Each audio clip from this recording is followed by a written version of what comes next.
Hello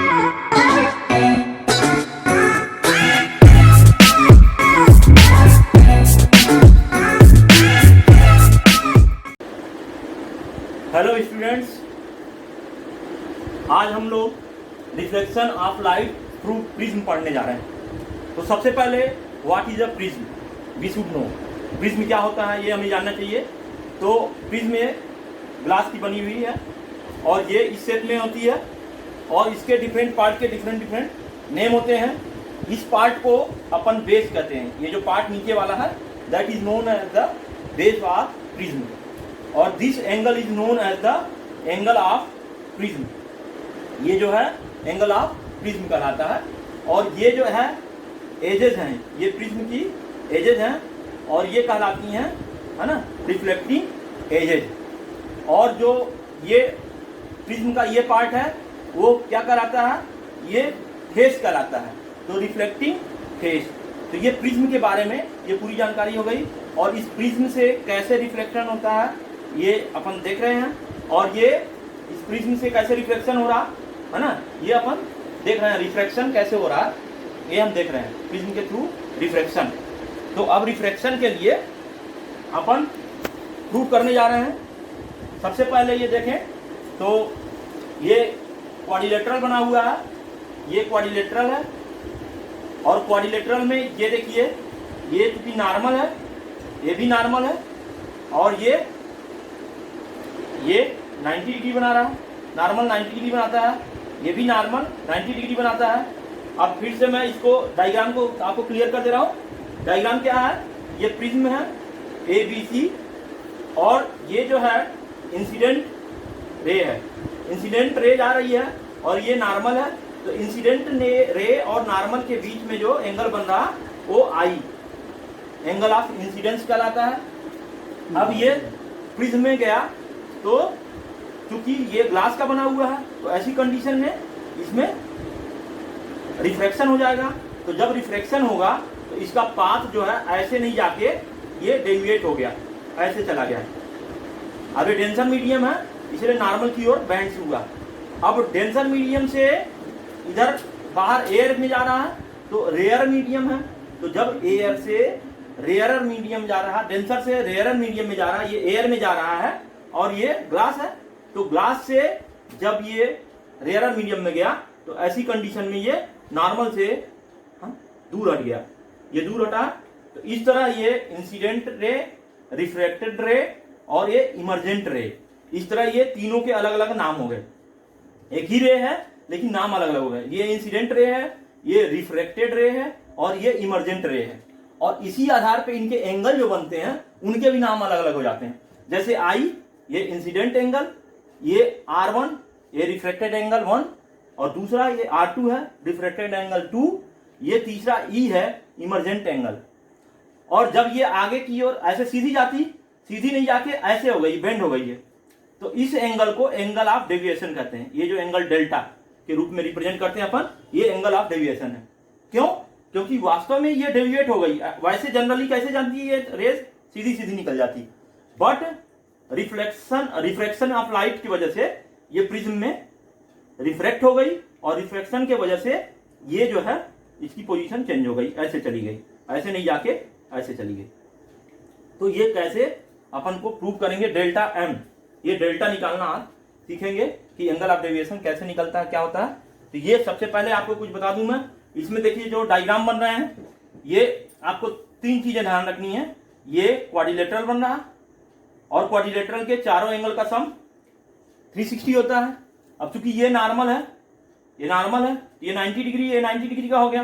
तो ये quadrilateral का 90 90 180 निकल गया। तो अब ये एंगल और ये एंगल लेंगे, देखते हैं क्या होता है। In quadrilateral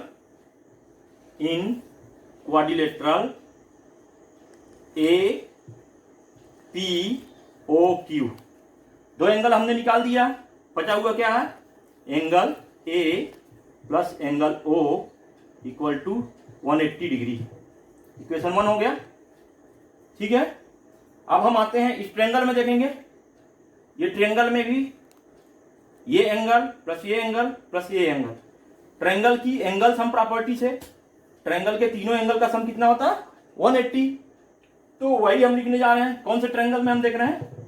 in triangle POQ में, ट्रायंगल POQ में angle R1 plus angle R2 plus angle O equal to 180 degree.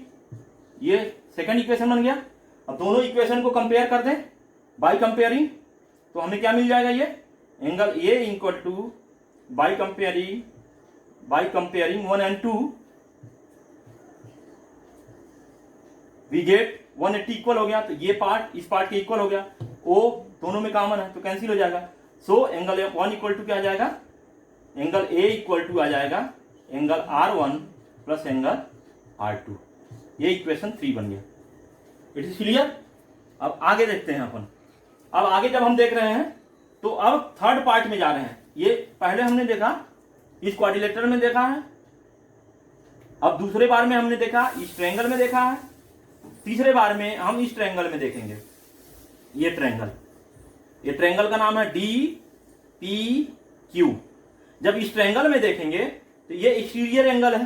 तो एक्सटीरियर एंगल क्या होता है ट्रायंगल में? एक्सटीरियर एंगल फार इंटीरियर एंगल के सम के इक्वल होता है। ये अपन ट्रायंगल का रूल पढ़े हुए हैं।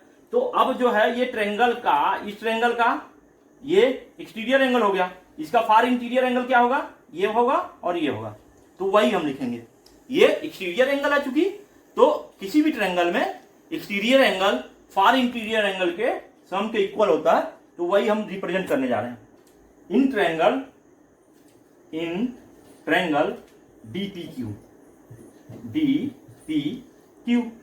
तो इस ट्रायंगल में हम एक्सटीरियर एंगल डेल निकालने जा रहे हैं, जो एंगल ऑफ डेविएशन है। डेल क्या होगा? फार इंटीरियर। तो फार इंटीरियर क्या है हमारा? ये है। तो अब ये क्या हो जाएगा? ये I है और ये R1 है। तो I से R1 माइनस कर लें तो ये एंगल हमारा आ जाएगा। क्यों? क्योंकि ये वर्टिकली अपोजिट एंगल बन रहा है I के ये। तो जब I से R1 माइनस कर लेंगे तो ये एंगल हमें मिल जाएगा। तो इस एंगल को हम वही लिख रहे हैं। तो ए एंगल क्या आ जाएगा? I माइनस R1 पहला। और दूसरा इंटीरियर एंगल क्या है? ये हमारा ये है दूसरा इंटीरियर एंगल। तो ये E से A जो है वर्टिकली अपोजिट एंगल है, इसके ये वर्टिकली अपोजिट एंगल है। E से ये R2 माइनस कर लेंगे तो हमें ये एंगल मिल जाएगा। तो वही एंगल हम लिख रहे हैं। तो ये क्या हो जाएगा? E minus R2। तो ये एक्सटीरियर एंगल फार इंटीरियर एंगल के सम के इक्वल हो गए। अब इसको सॉल्व कर देते हैं। I प्लस E ब्रैकेट में ले लेते हैं R1 प्लस R2। अब ये क्या हो गया?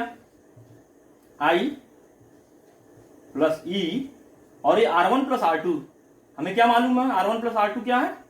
ये हमको मालूम है एंगल A के इक्वल है, तो इसलिए हमने एंगल A लिख दिया। अब इसको साइड चेंज भी कर सकते हैं। Delta plus angle A equal to angle I plus angle E। तो अब देखिए इससे क्या हमको आउटकम मिला। ये हमारा जो डेल्टा है माने एंगल ऑफ डेविएशन है और एंगल ऑफ प्रिज्म है, ये दोनों का सम ये एंगल ऑफ इंसिडेंट और एंगल ऑफ इमर्जेंट के सम के इक्वल होता है। ये चीज हमें ध्यान रखनी है। और ये जो डेल्टा है ये किस पे निर्भर करता है, मतलब जो एंगल ऑफ डेविएशन है वो किस पे निर्भर करेगा। तो देखिए ये I आपको मिल गया, I मिल गया, मतलब ये हो गया एंगल ऑफ इंसिडेंस पे। दूसरा मिला हुआ क्या? A है। तो A क्या है? प्रिज्म एंगल है। ये क्या है? A क्या है? प्रिज्म एंगल है। तो ये A प्रिज्म एंगल हो गया। तो हमें क्या क्या निर्भर किया? I पे निर्भर किया, A पे निर्भर किया और मटेरियल ऑफ प्रिज्म R के लिए क्या हो गया? R के लिए कौन सा जिम्मेदार होगा?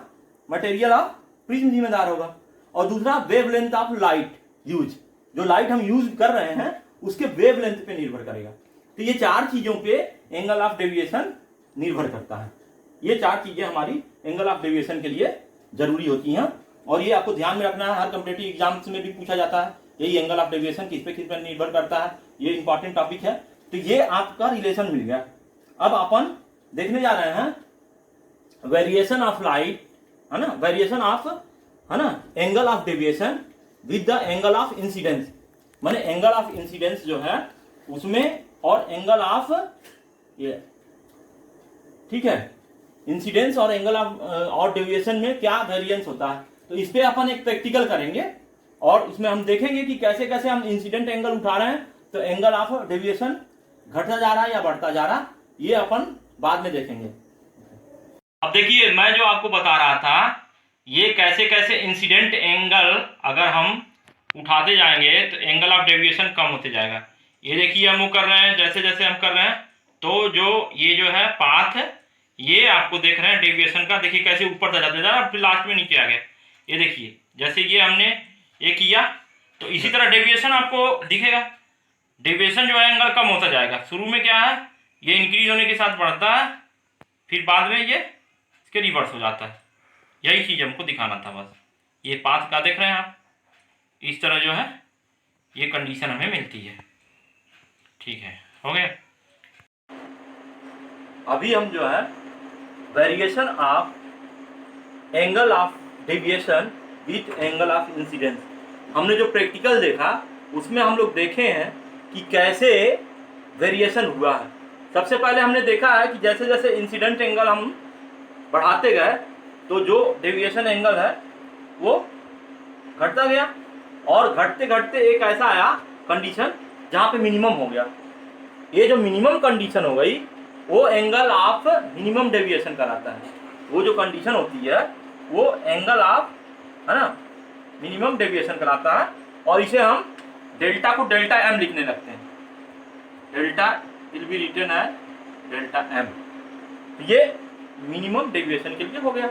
अब मिनिमम डेविएशन के लिए हो गया तो इस कंडीशन में क्या होती है, आई इक्वल टू क्या हो जाएगा, ई के हो जाएगा। जब डेविएशन मिनिमम होगा तो ऐसी के कंडीशन में आई और ई आपस में इक्वल होंगे। जब आई और ई आपस में इक्वल हो जाएंगे तो और भी एक कंडीशन हो जाएगी, जो R1 है और R2 है वो दोनों इक्वल होंगे। तो जब R1 और R2 दोनों इक्वल होंगे तो यहां से आप देखिए ये आपको पता है A इक्वल टू होता है R1 प्लस R2।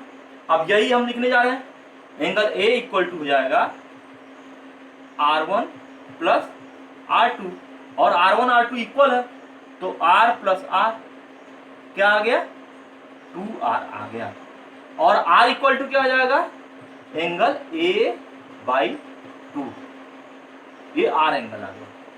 ठीक है, R इक्वल टू क्या हो गया, एंगल A/2, और A क्या है, ये जो है हमारा वो सभी को मालूम है, एंगल ऑफ प्रिज्म है ये। तो R का रिलेशन क्या हो गया, R इक्वल टू क्या हो गया, एंगल A/2। अब आगे देखते हैं, इधर हम देखेंगे ये हम जानते ही हैं। ठीक है, तो ये क्या है, डेल्टा एम। जब डेविएशन की बात होगी तो डेविएशन के समय, ठीक है, मिनिमम डेविएशन के समय आई और ई आपस में इक्वल है, तो इसमें आई और ई की जगह पे हम क्या लिख सकते हैं, आई की जगह पे, ई की जगह पे हम आई लिख सकते हैं। तो हम लिख दे रहे हैं i plus i minus angle A. तो अब 2i इक्वल टू क्या हो गया, 2i equal to delta M plus A आ जाएगा। ये साइड चेंज किया हमने, तो i इक्वल टू क्या हो जाएगा, i इक्वल टू हो जाएगा delta M plus angle A upon 2। ये i की वैल्यू आ गई और ये r की वैल्यू आ गई, दोनों वैल्यू हमें मिल गई है। ये r की वैल्यू है, r की वैल्यू क्या है, ये एंगल A/2, और I की वैल्यू क्या है, I means angle of incident, इसकी वैल्यू क्या है, delta M plus angle A/2। मतलब ये दोनों में देख रहे हैं हम, I और R दोनों में देख रहे हैं कि प्रिज्म एंगल से रिलेशन है I और R का। अब हम जानते हैं रिफ्रैक्टिव इंडेक्स, ये म्यू निकालना है हमको, तो रिफ्रैक्टिव इंडेक्स स्नेल नियम से हम जानते हैं, स्नेल्स लॉ क्या कहता है कि म्यू इक्वल टू होता है sine I by sine R। अब साइन I की वैल्यू क्या हो गई हमारे पास, क्या है, साइन I की वैल्यू है, ये है delta M plus angle A/2, और साइन R की वैल्यू क्या है, साइन ये एंगल A/2। ये चीज जो है कॉम्पिटिटिव एग्जाम के लिए बहुत इंपॉर्टेंट है, ये हमें ध्यान रखना है। और ये आते हैं इससे न्यूमेरिकल भी, ठीक है। तो ये अपने को मालूम हो गया refractive index mu equal to prism का ये रिफ्रैक्टिव इंडेक्स है। म्यू इक्वल टू होता है sign del m plus A/2 और साइन एंगल A/2। तो ये फिर से हम रिवाइज एक बार कर दे रहे हैं दोनों टॉपिक्स, ताकि आपका कॉन्सेप्ट क्लियर रहे, बिल्कुल अच्छे से क्लियर रहे। देखिए सबसे पहले हमने क्या देखा, reflection of light through prism. तो ये प्रिज्म है, ये प्रिज्म के एंगल हो गए, एंगल A है, ये प्रिज्म का बेस है, ये प्रिज्म का फेस है। अब यहाँ पे आ रही है इंसिडेंट रे, ये है रिफ्रैक्टेड रे, ये है इमर्जेंट रे। ये नॉर्मल है, ये दूसरा नॉर्मल है। अब ये जो नॉर्मल और इंसिडेंट रे के बीच में एंगल बना है वो एंगल ऑफ इंसिडेंस बना है, और इधर नॉर्मल और इमर्जेंट रे के बीच में जो एंगल बना है वो एंगल ऑफ इमर्जेंस बना है, ई बना है। अब यहाँ पे रिफ्रैक्शन के पश्चात जब गई है तो ये एंगल R1 बना है, ये एंगल R2 बना है। हमने सबसे पहले क्वाड्रिलेटरल लिया है, क्वाड्रिलेटरल में हमने बता दिया कि ये एंगल और ये एंगल 90 डिग्री के होते हैं। तो ऐसी कंडीशन में यही दो एंगल बचते हैं, ये और ये। इस क्वाड्रिलेटरल में जब हम ले रहे हैं तो ऐसी कंडीशन में angle A plus angle O ये दोनों मिला के 180 हो गया। क्यों? क्योंकि ये दोनों 90 और 90 का सम निकल चुका था। अब दूसरी कंडीशन में देखते हैं, हम इस ट्रायंगल में लेते हैं तो ट्रायंगल के तीनों एंगल का सम इंटरनल है, ये तीनों इंटरनल एंगल है। तो किसी भी ट्रायंगल के तीनों इंटरनल एंगल का सम 180 होता है। वही हमने लिख दिया, R1 plus R2 plus O equal to 180। अब ये दोनों को कंपेयर कर लिया, 180 कैंसिल हो गया, ये दोनों इक्वल हो गए आपस में, ये इसके इक्वल हो गया, O दोनों में है तो वो कैंसिल हो गया।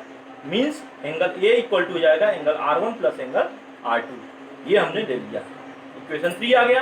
अब आगे हमने इस ट्रायंगल में सॉल्व किया है।